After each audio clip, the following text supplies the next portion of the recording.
Next on News Talk, AM 1480 WLEA, the Newsmaker Show with Kevin Doran. Our guest today, Dr. Byron Collins, well-known surgeon in our area, and Dr. Ismail Mehr. Now, we've been promoting throughout the morning. We're here to talk about the future of St. James Hospital. Both you doctors were present at a meeting a week or so back, I guess 2 weeks ago, regarding St. James. And I don't care who leads off, Dr. Mehr or Dr. Collins, but what are your visions for St. James, and what are your concerns? Dr. Collins. Okay, my concerns are that the hospital may close. And I think we have to do everything in our power to keep the hospital going, that we have to have a full-service hospital. We certainly have the population here in Steuben County to keep a full-service hospital. We have so many patients that depend upon us. We're right on Route 86. The highways are good. We're not off in the hinterlands. I can't even imagine having to go to Wellsville or even to Dansville on a cold winter night to have a baby or to be admitted to the hospital. If the plan to close the hospital and then have an outpatient emergency room of some sorts and testing done, etc., that's just not going to serve the community. I don't think it's going to work. The St. James is the place in the area that should have the hospital, that needs a hospital. We have a large number of elderly patients who really can't get care anyplace else. There's no way that these people can get where they need to get. Along with that, I think there's been some misinterpretation in the media. They've talked about the need for OB and the need for inpatient beds, which is certainly true. Probably we need 15 inpatient beds at least. We need OB. There's no question about that. Mothers that are in labor can't. It's going to be a very difficult thing. There's going to be a disaster somewhere along the line with these people trying to get to the hospital to be delivered. But I think the other thing that hasn't been mentioned is that I think Dr. Mehr would agree with this, is that the driver of a hospital is surgery. And if you don't have a surgical department, you don't have a hospital. Now, Dr. Mehr cannot practice his specialty, and he's very good at his specialty. He can't practice his specialty with one operating room and with a room to do scopes. That's what we're told, at least, that they're planning to do. This would be up in North Hornell, roughly where McCauley Manor is? Hopefully, right. Yeah. That's what they're saying. But the second thing is that in order to have a surgeon worth his while to can do any good for the area, you have to have at least 2 operating rooms, 2 anesthesiologists, and a scope room. We could probably get along with that and still do our everyday surgeries that we do on these people here, take care of most of their problems, ship out the ones that have to be shipped out. I'm not trying to say that we should do things we're not equipped to do, but we certainly are equipped to do most bowel surgeries. We're equipped to do gallbladders, or we're equipped to hernias. Orthopedics is serviced by our local orthopedist and also a Rochester group. We need a full-service hospital. And I think that, and people keep talking about the census being low, et cetera. The reason, part of the reason at least, that the census of this hospital is low at this point in time is that we've had nothing since Mary LaRose days accepting negative input.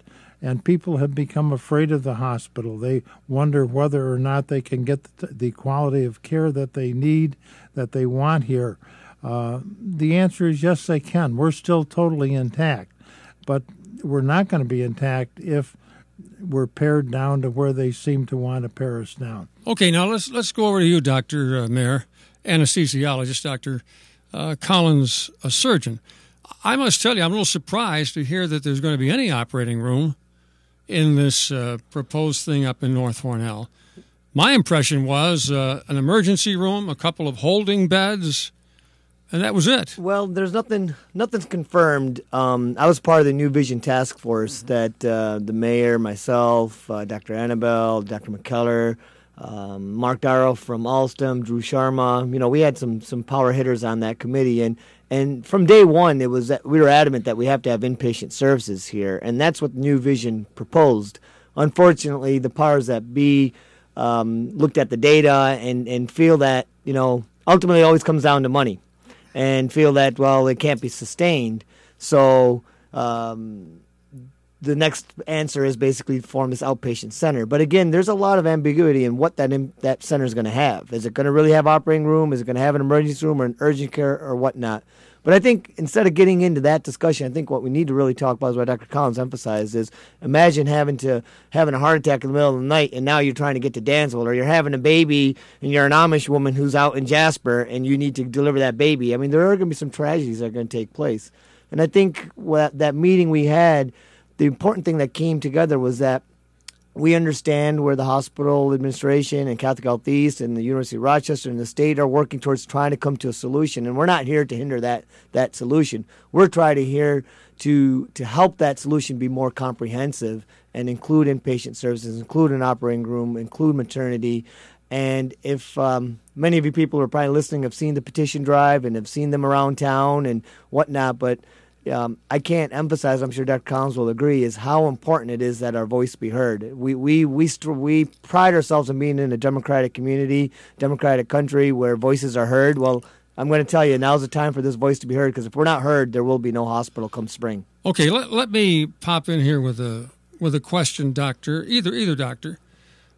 What's this business, the powers that be? I'm always curious, what powers are you talking about? Well, it's not clear in the situation. I think, Catholic Health East had decided that they no longer want to maintain a hospital here in Hornell for whatever business reasons, and was going to leave a void. And at that time, we reached out. We identified that we need we need a tertiary center, a larger institution to partner with, because that's where that's healthcare. U of R, right? U of R is the one that came to the plate. And initially, there were some great plans. We had a plan from New Vision about a hospital and all these services, a new facility, and the university actually sort of liked it and looked at it very well. But then in the meantime, the state's response to this was that we need to have regionalized health care, and everything has to be regionalized. And again, we thought that would be okay. But I don't know who's involved in the meetings and whatnot, but then finally it comes down to is basically, well, the other two hospitals in the area, which rightfully belong there and should continue to exist. Wellsville and Dansville. Dansville should continue to exist, but not at the cost of losing Hornell. And I think John Buckley put it really well in the paper and on the radio. He mentioned how, we have 8,500 to 9,000 residents in the town of Hornell. That's the double putting both those two together, and we're going to lose our health care here. That's just not, doesn't make any sense to me. Okay, now go to Dr. Collins for this. Do you find yourself at odds with what the U of R is recommending? I assume they're recommending, and what the other people on the New Vision Committee, although they haven't met on this, where they seem to be going, which, as I understood it, was essentially an emergency room, shuffling off to down Dansville Hill? No thanks. Is that what we're fighting for, to keep something like a real hospital here? Is that what you're fighting for? What I'm fighting for is to keep the same services that we have right now in a smaller, more modern facility. I think we need a complete service hospital where we can offer good surgical services, offer good maternity services, offer medical services. We have to have a hospitalist in the hospital to do that. Go back to Joan Rivers. You never know if something's going to go wrong. You can't. It's hard to be safe doing any surgery if you don't have some medical people around in-house who can help you out if you have an emergency. And we all know that medicine is unpredictable. So, yes, I think that we should fight to maintain the services that we have here. I also think that if we are successful in doing this, that we'll find that we will be able to recruit people again, that we will get a lot of our nurses who have left come back. People have left because of uncertainty, and you can't recruit in an era of uncertainty. But we deserve to continue to exist the way we are, and I think we'll, again, can be a powerhouse in the area. We were when I came here. I think we can continue to do that. Okay, now you use the term fight for. Describe what that fight is going to be like, Dr. Mehr. Well, I'm not sure. I think the reality is your question was, are we at odds with the university? I don't think we're at odds with the university right now, because the university is also, I don't think, knows exactly what they want to do. Everything is in a proposal, and it's all going to be decided at the end of December at the state. There's this thing which I think you've probably heard about, is the district funding, and I forget what that stands for, but medicine is a business, and the state, the Department of Health, is overseeing this business entity, and there's money out there for regionalized health care. And that's what the state has put out there to the university, is come up with a plan. And the current plan that they're looking at doesn't include a full-service hospital. And this is where we're saying our voices need to be heard. We need to get the petitions going. We need people to go out there, contact other people to sign it, and hopefully then the Department of Health will realize that there's 30, 40, 50,000 people who are served by this hospital in this community that are being unaccounted for. So we have to make our voices heard, I think, first and foremost. And I think things will fall into place. Sean has done a great job. Mayor Hogan. Yes, Mayor Hogan, at advocating. And he feels confident that if our voices are heard, that the Department of Health and the governor will act. Okay, we're going to take a break. I'll be back with Dr. Izzy Mehr and Dr. Byron Collins in just a moment.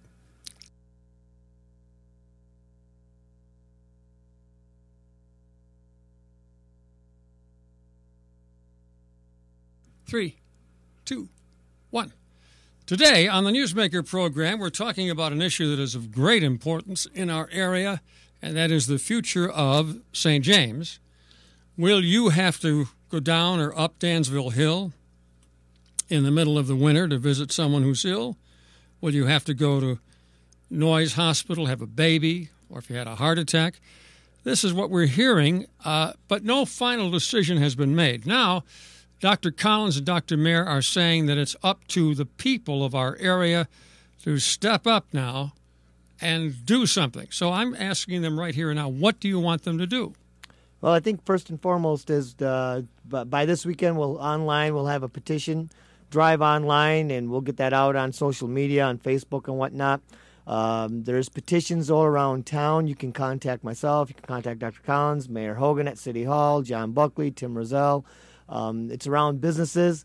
I'm sure most of the community has already heard about it, and if you haven't, well, then go ask someone about it. But we need to sign these petitions. Where are these petitions, right? You mentioned a couple of Well, locations. I know they're at the YMCA, they're at Pizza King, Andy's Sub Shop, Rose's Tan, City Hall, Country Kitchen, and Giovanni's. I mean, those are places that I know that it's out there, and we're going to get it out there further in more places.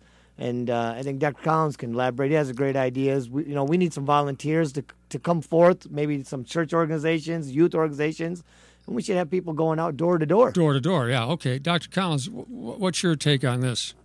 The same as Dr. Mehr just said. I have a different type of practice than Dr. Mehr does. Dr. Mehr's in the hospital, so he doesn't see as many people as I do. I see people every day, all day long in the office, and I've have all kinds of petitions, and what I've been doing is giving them to people to take out and get filled, and charging each one of those individuals with giving them an extra petition to finding somebody that will now take the second petition and go out and get 20 names. They have 20 names apiece on there. And this is working very well. Lenny Caruso, whom I'm sure most of the audience knows, came back after 2 days with 5 petitions that were filled completely. So we need to get the community behind us. I think it's important that I don't think anybody mentioned this, but a copy of these petitions are going to go to the governor's office, and a copy are going to go to the state health department. Is that correct? That's and this basically says, we need to be heard. We need a hospital here and we need to have you listen to us. So, what other communities will this petition go to? Because as you've mentioned, both of you, St. James serves much more than just Hornell. When I came to this town 50 years ago and started practicing surgery, the first thing I did was count the number of towns I served, my practice served, which was in Canisteo, Dr. Leanne Rose practice, and there were 26 different towns in that practice. I didn't know there were 26 towns in Steuben County. You guys in Olean don't understand that stuff. All right, go ahead. But if you go south, I mean, we're talking about going all the way to the Pennsylvania border, where people used to come from, Troopsburg, Woodhull, Jasper, and going over towards Willsville, Independence, and Greenwood, and will they have petitions there? They're out there now. Okay. They're out there now, and if anyone on the radio doesn't have one, and you're a leader in your community, and know that your community depends on St. James and health services here, you can stop by City Hall, Main Street, Hornell, and pick up more petitions and get them out there. And what you're trying to do, gentlemen, is let the state health department, I think that's where you're aiming this, and frankly, the politicians in Albany, everything's political ultimately. You are saying to them, hey, look, guys, we don't want to be a third fiddle here. We want a full hospital for our people, and we're happy if Dansville has it and Wellsville has it, but we don't want to be out here with just an ER, right? Absolutely, and I think Sean Hogan, again, Mayor Hogan's had a lot of conversations, and he reassures us that the Department of Health has not closed the door yet. But if we don't speak up, it's a lot easier to close the door when people aren't talking and asking for something versus doing it when people are one voice and unified behind one cause. It makes them, hopefully realize that there's numbers here, which aren't numbers. They're individuals, they're patients, they're people with illnesses, and mothers are expecting. And guys that's with what's bad backs. Bad backs, that's right. You know that one yourself very well. Okay. So that's what it is. We want to be heard. All right, thank you, Dr. Mehr, Dr. Collins. And we'll be checking in with you periodically, see how that petition drive's going. Thank you for being with us. Just one more thing, can I say? Sure, Dr. Collins. Okay, our goal is 20 to 30,000 names. And I think as Dr. Mehr pointed out, it's very hard to get those on an individual basis. We would like people to pick up petitions and take them out to the communities and find other people in the communities, kind of a door-to-door campaign. It's going to take that to get the number that we need. All right. That's it for the Newsmaker Show. Stay tuned now for more news and information.